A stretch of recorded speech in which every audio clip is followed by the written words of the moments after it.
కన్యా రాశి తర్వాత తులారాశి. ఎస్, తులారాశ్యాధిపతి శుక్రుడమ్మ. సో తులాలగ్నమైన శుక్రుడే. ఈ రాశికి నక్షత్రమైన ఏదన్నా లగ్నం అంటే లగ్నాధిపతి రాశ్యాధిపతిని పెట్టుకుంటే డైమండ్ పెట్టుకుంటే మంచిదని, శుక్రుడికి నక్షత్రం డైమండ్ కాబట్టి పెట్టుకుంటే మంచిది. సో రెండోది, వీళ్ళకి శుక్రగ్రహం యొక్క ప్రభావం, ఆ లగ్నం యొక్క ప్రభావం కొంత వీళ్ళ మీద ఉంటుంది. ఆ ఆలోచనలు, ఆ నడవడిక, ఇవన్నీ కూడా జనరల్గా తులాలగ్నంలో కానీ తులారాశిలో జన్మించిన వారు కరెక్ట్గా ఉంటారు, తూకం వేసినట్టు. చాలా మంచి వ్యక్తులు వీళ్ళు, చెప్పొచ్చు అమ్మేది. సరే, దానికి ఏదన్నా గ్రహ దృష్టిలు వేరేగా ఉంటేనే కొంత దీనికి విరుద్ధంగా ప్రవర్తిస్తారు తప్ప ఏ శుభగ్రహ వీక్షణ ఉన్నా సరే వీళ్ళు మాత్రం జమ్మే. తులారాశి వారి మానసిక స్థితి, ఆరోగ్య పరిస్థితి ఫిబ్రవరి నెలలో ఎలా ఉండబోతుంది?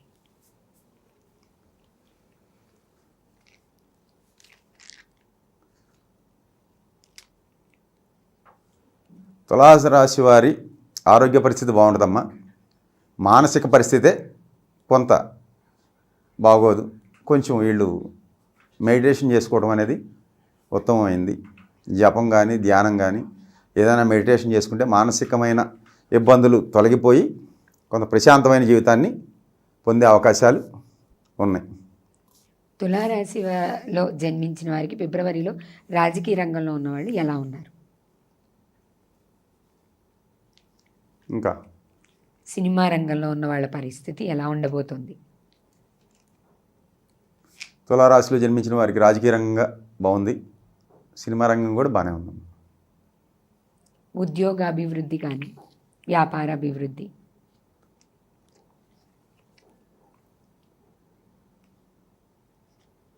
ఉద్యోగం వ్యాపారాలు కూడా బాగానే ఉన్నాయి. మార్పులు జరిగేది ఏమన్నా ఉందా గురుగారు ఉద్యోగాల్లో, వ్యాపారాల్లో? వాళ్ళు ప్రయత్నిస్తే తప్పకుండా మార్పులు వస్తాయమ్మా. కుటుంబ పరంగా ఎలా ఉండబోతుంది? కుటుంబపరమైన ఇబ్బందులు కొద్దిగా ఉంటాయి.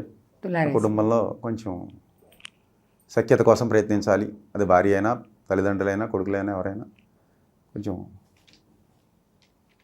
ఒక అండర్స్టాండింగ్ వచ్చి ప్రయత్నం చేసుకుంటే మంచిదని తెలియజేయడం జరుగుతుంది. మొత్తంగా చూసుకుంటే ఫిబ్రవరి నెలలో తులారాశి వారి పరిస్థితి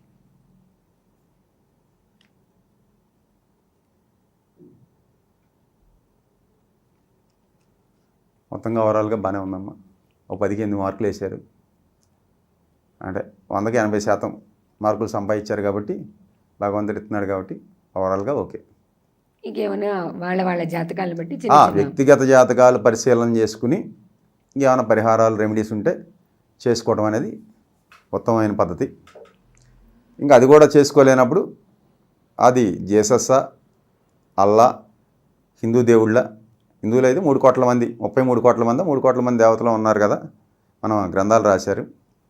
సరే, ఎంతమంది దేవతలు ఉన్నా సరే అంతమంది దేవతలని ఎవరికి ఇష్టమైన వాళ్ళని అల్లా ఆరాధించుకోవచ్చు.